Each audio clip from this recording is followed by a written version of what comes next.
Breaking tonight, another unknown aerial object shot out of the sky by U.S. fighter planes, this time over Michigan's Lake Huron. Good evening, I'm John Scott. The U.S. military confirms now that it shot down an aerial object today. The Lake Huron takedown is the third over North America in as many days, and the fourth since last Saturday. A U.S. official says the object was first detected over Montana yesterday, and that President Biden gave the orders to shoot it down. We're awaiting a press conference from the Pentagon. We will bring that to you live when it begins, expected about 15 minutes from now. Complete coverage tonight on the Fox Report. This latest news comes after two partial U.S. airspace closures and two U.S. military takedowns of other high-altitude objects, all in the last 3 days. The FAA closed and reopened U.S. airspace over Michigan earlier today and over Montana last night. And the U.S. military shot down two other aerial objects, one over Canada yesterday, the other over Alaska on Friday. Officials tell Fox News the three latest objects are of unknown origin and are smaller than the Chinese spy flight shot down off the coast of South Carolina February 4th. We have Fox team coverage with Lucas Tomlinson live at the White House and Brian Yennis in South Carolina. China expert Gordon Chang is also standing by with his analysis. First, though, let's go to Lucas Tomlinson. He's got the latest developments from the White House. Lucas. Well, John, good evening. NORAD has just released a statement saying that a U.S. Air Force F-16 fighter jet has shot down an object over Lake Huron. It's very critical that NORAD says this was the same object that was briefly detected on radar over the skies of Montana. They tracked it over Lake Michigan, where they closed down airspace briefly, and then over Lake Huron. Now, Congressman Jack Bergman, a former Marine Corps three-star general and a former pilot himself, spoke to Fox earlier and offered these critical details of this fourth object to be shot down over North America in 8 days. An F-16 using an AIM-9 missile had shot down an octagonal structure over Lake Huron. The altitude was about 20,000 feet. And at that time, I asked the question, what's the plan for recovering the debris? And they said they were working on it and then they would get back. And, of course, an AIM-9 missile is a Sidewinder heat-seeking missile used for close-range shoot-downs. Now, in a tweet, Michigan's governor said, "Our national security and safety is always a top priority. I've been in contact with the federal government and our partners who are tracking an object near our airspace. I'm glad to report it has been swiftly, safely, and securely taken down.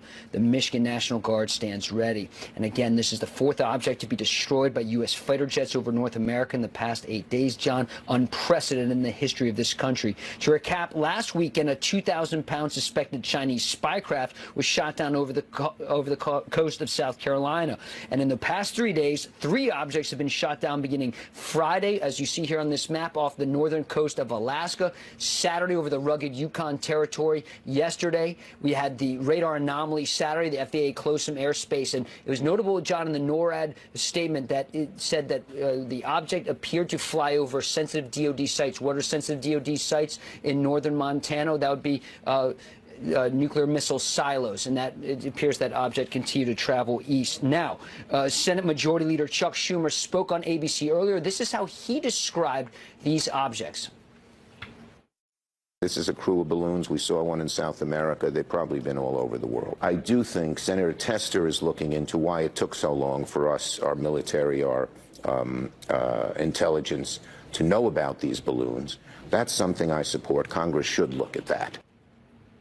Just some context there, John. Senator John Tester from Montana was pretty testy himself, pretty fired up on the morning shows this morning, saying that he was very convinced, based on conversations he had with Pentagon officials, there was an object spotted over Montana. Now we see that NORAD is putting out a statement saying this was the same object spotted last night over Montana. It traveled some 1,500 miles east over Lake Michigan, then parts of Lake Huron, before it was ultimately shot down by the U.S. Air Force F-16. Now, behind me, President Biden is in the residence this evening. Last night, he hosted the nation's governors here at the White House. Brad Paisley was the special musical guest and part of the entertainment. President Biden made no statements on camera last night about these shoot-downs, the one over Canada yesterday, the one over Alaska Friday, and now again today, the third time in 3 days, for the fourth time in 8 days, an object has been shot down, this time over Lake Huron. John. Still calling it an object, Lucas. You know, I think after that big, gigantic Chinese spy balloon, we all assume that these are probably balloons, but the military isn't saying that yet, right?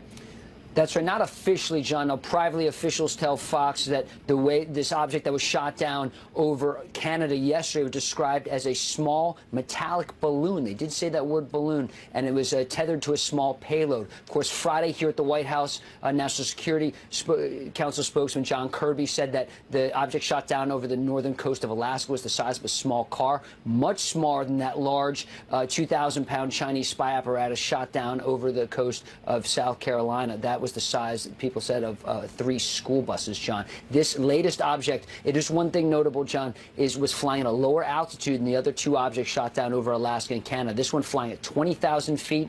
We heard that from Congressman Bergman and from NORAD. It's notable the other 2 objects shot down over Alaska and Canada were flying at 40,000 feet. And, of course, that giant Chinese spy apparatus blasted out of the sky in the Atlantic, that was flying at over 60,000 feet, John. Yeah, that one obviously caught everybody's attention, right. And then stories started coming out about, oh yeah, these things have been across our country before.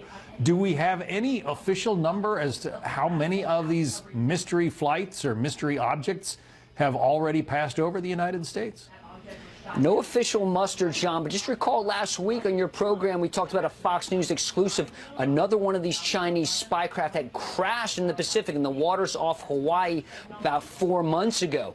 So far not publicly disclosed by the Pentagon or from the Biden administration. And a year before that, Raptors, F-22 Air Force F-22 Raptors had scrambled and launched from Hickam Field in Hawaii to look at other Chinese spy balloons. Clearly this has been a problem. Right now, what's happened is the U.S. military is going back to its databases. You know, it doesn't scrap any of this information that it gleans from ground-based radar, from spy satellites. They're going back into the data, almost like searching your inbox. Instead of just counting emails, you're looking at a keyword search, trying to find this data, and that's where they've discovered some of this information, you know, knowledge, some of the proof of these balloons, but it's only in retrospect, looking back. Lucas Tomlinson, live at the White House. Lucas, thanks. Former U.S. Marines Top Gun fighter pilot Captain Tom Ultorek joins us now. Tom, you know, I was asking Lucas, how many times has this happened before? Curious that the item shot down today into Lake Huron, described as octagonal. The one shot down over Canada was described as cylindrical. So whatever these things are, they certainly have different structures, probably different purposes. Yes, hey, John, thanks for having me. So, yeah, it's apparent at this point that these are different types of vehicles. Maybe they have slightly different radar cross sections, easier to pick up than others. Certainly that big one, that first one we saw, that one was easy to observe. And these smaller ones are creating a little bit more of a problem. They seem to be progressing across our country. They're being detected, maybe not quite as fast. Again, all of this tells a story. This is a probing operation, and good news is it was over Lake Huron. They had a great opportunity to take that one out over water, and nobody got hurt. Yeah, but as you can imagine, it is raising hackles on Capitol Hill. Listen to this from one of the Michigan delegation. If you assume the origin of the balloon, the flying object was somewhere under control of a country other than our own, they're watching it too. They know exactly what we're doing. So the point is, what we need out of the administration, which we didn't get on the front end, is more forthright action, especially on the diplomatic side, in coordination with our allies, to ensure that everybody, and I mean everybody, who could actually put something in the air over North America knows that it's not a good strategy. Yeah, there has been talk that, you know, maybe these are commercial weather balloons or something like that, that they were put up by private businesses. Your thoughts? Yeah. No. Plenty of air traffic comes into our airspace from overseas, different countries, including China. China Airlines, China Air Cargo. But guess what? They all have flight plans. They all have transponders. These are not weather balloons. This is whatever level of sophistication. It's a test. They don't have transponders. They don't have flight plans. They're operating in controlled airspace, and these objects need to be dispatched as soon as they are discovered by NORAD. Our people are ready, willing, and able to do it. As you can see, the Raptors, the F-16s, the F-18s, they're taking them out. It's not a real big problem. You know, they're stationary targets. They don't shoot. They're just data collection or whatever they're doing. Yeah, we're going to have a report in a minute about why we are seeing more of these things, but you have any guesses as to how many times these things have crossed the continental United States? You know, I've been in this professional aircraft operation business as a military and airline pilot now for almost 40 years. It's very unusual. I have not seen activity like this before, but I am encouraged. Our NORAD people, our air defense people are doing a great job. They have the tools to do it. They just need to get the direction from the Joint Chiefs of Staff, from the Secretary of Defense. They don't need to waffle. This should be handled at the lowest level possible. We shouldn't have to take it to the Commander-in-Chief every time. This is not a nuclear attack. This is something else. It's slow moving. It should be handled at the lowest level possible. Yeah, I think a lot of Americans would agree with you that it ought to be dealt with immediately on site. Captain Tom Ultorek, thanks very much. Great to be here. Yep. So we're getting some new information on the role that Chinese spy craft shot down last week has played in helping the U.S. spot the other airborne objects taken down over this weekend. Brian Yates, live in Myrtle Beach, South Carolina, with more on that. Brian.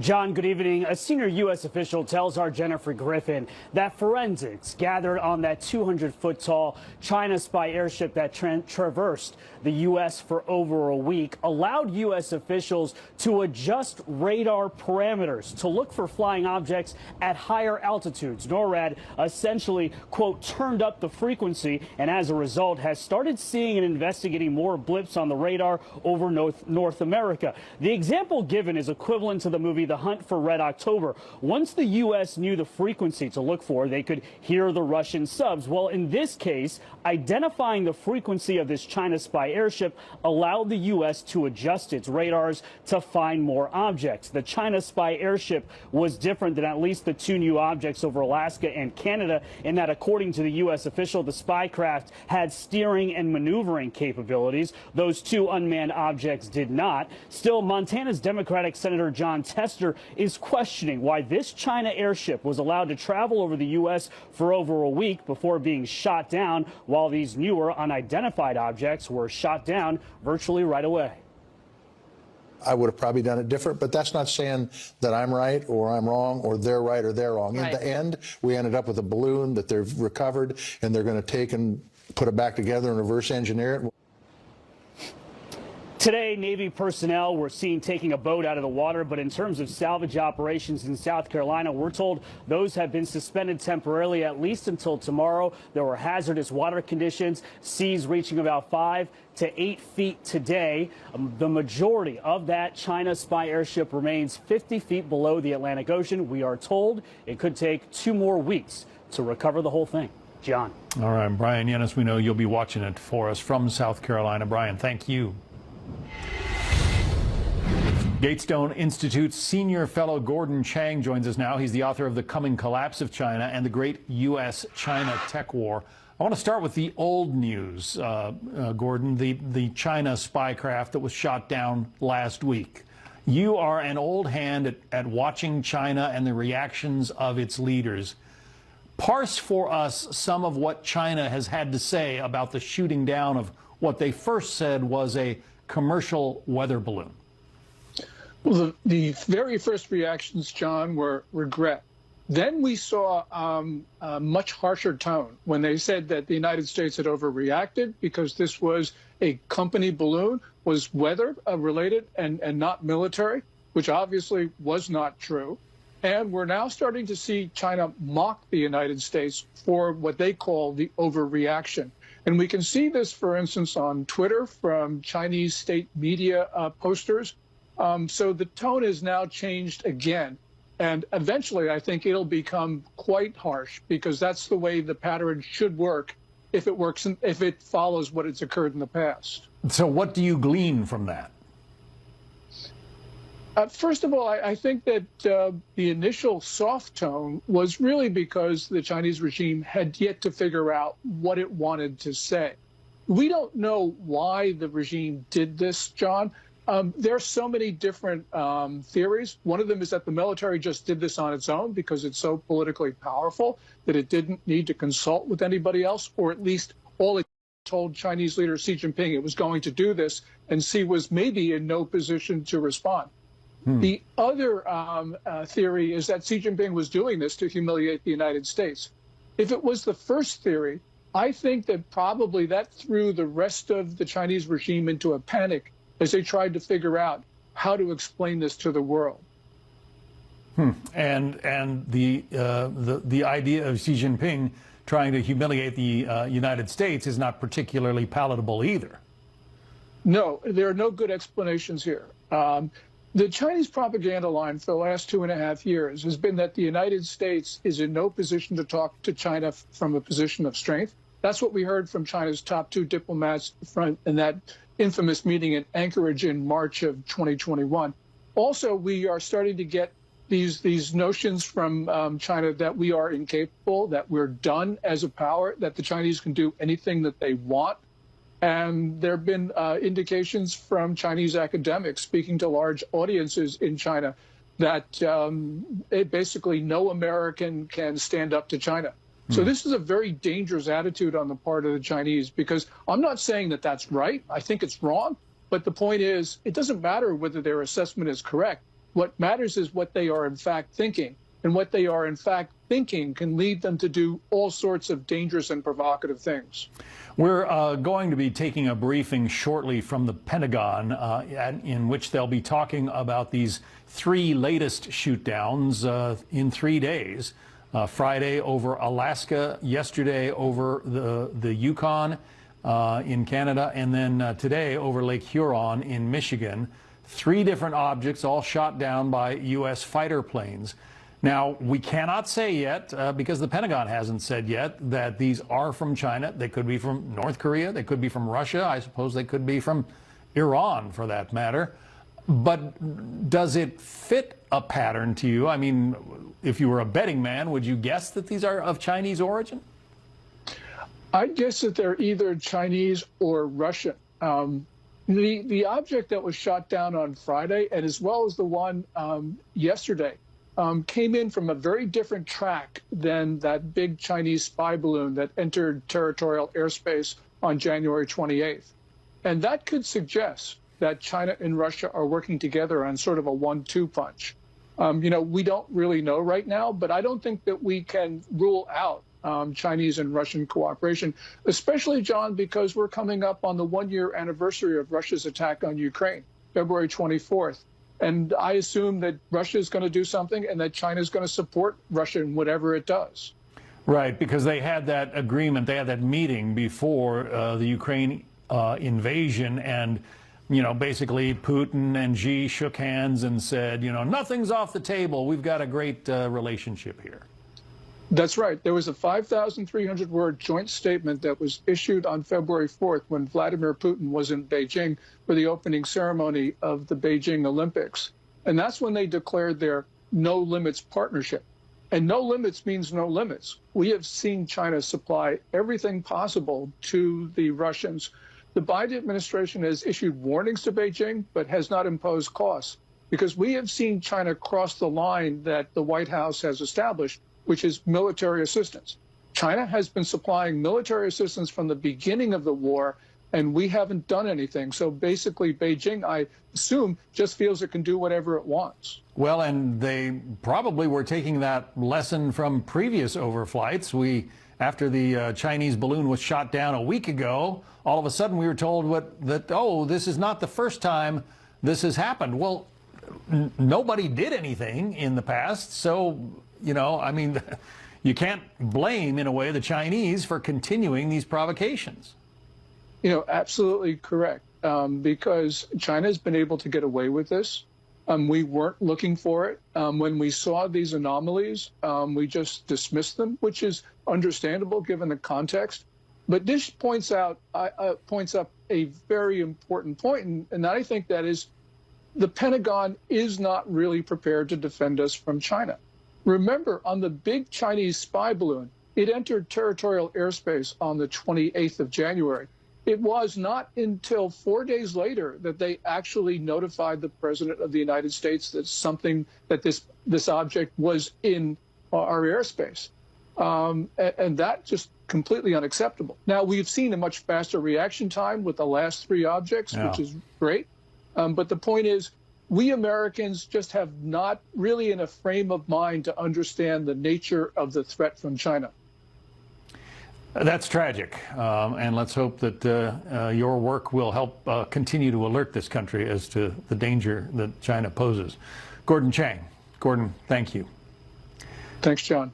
We just got word that Pentagon news conference has been postponed. I wanted to let you know that although we had been told it would be taking place any minute now, it has been postponed. Don't want to keep you hanging on for that if it's not going to happen right away. In the meantime, the U.S. military shot down yet another aerial object today, this time over Lake Huron in Michigan. The third shoot down in as many days of a flying object of unknown origin over North America. We're going to bring in Texas Congressman Lance Gooden. He is a member, pardon me, of the House Financial Services Committee.